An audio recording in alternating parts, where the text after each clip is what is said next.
Les participants à la 4e édition de la mission multisectorielle Congo du Club Afrique Développement du groupe Attijari Wafa Bank ont eu le privilège de visiter ce mercredi 25 juin en matinée les installations du port autonome de Pointe-Noire. Une visite guidée supervisée par le capitaine de vaisseau Alain Kwangoulou, directeur des opérations maritimes, commandant du port. Les navires de 400 mètres ont une largeur plus grande que les navires de 300 mètres, donc ne sont pas dimensionnés pour ces portiques. C'est pour ça qu'il faut un nouveau quai et avoir un navire plus long mais aussi plus profond.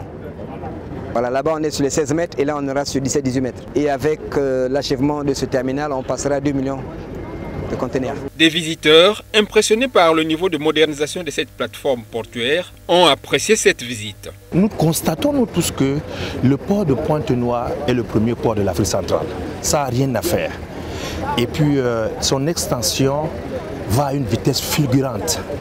Et ça c'est très appréciable pour toute l'Afrique centrale. Franchement, j'ai beaucoup apprécié parce que chez nous, il n'y a pas de port au Mali. Ici, j'ai visité dans quelques pays, le Sénégal, même le Gabon, j'ai visité, mais j'ai beaucoup admiré ce qui se passe ici, les installations, vraiment c'est très vaste. De même pour Dimitri Voyamadi, directeur de la Congolaise industrielle du bois CIB située à Pokola dans la Sangha. Ce port lui permet d'exporter sa plus grande quantité de bois transformé et conteneurisé. La CIB est là aujourd'hui parce que la CIB est un acteur très important dans l'économie congolaise. Une société qui a une grande capacité de séchage de bois en Afrique. On a aujourd'hui 57 séchoirs et probablement dans quelques mois, on va en avoir 65.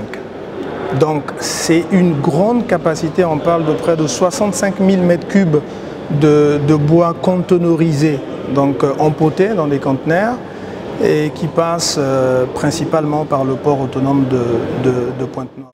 Dans l'après-midi, un masterclass sur le commerce, l'investissement et les enjeux multiculturels animé par un banquier d'expérience, Alexandre Bézio, directeur général de SCB Cameroun, a couronné les activités menées durant 2 jours dans la ville économique.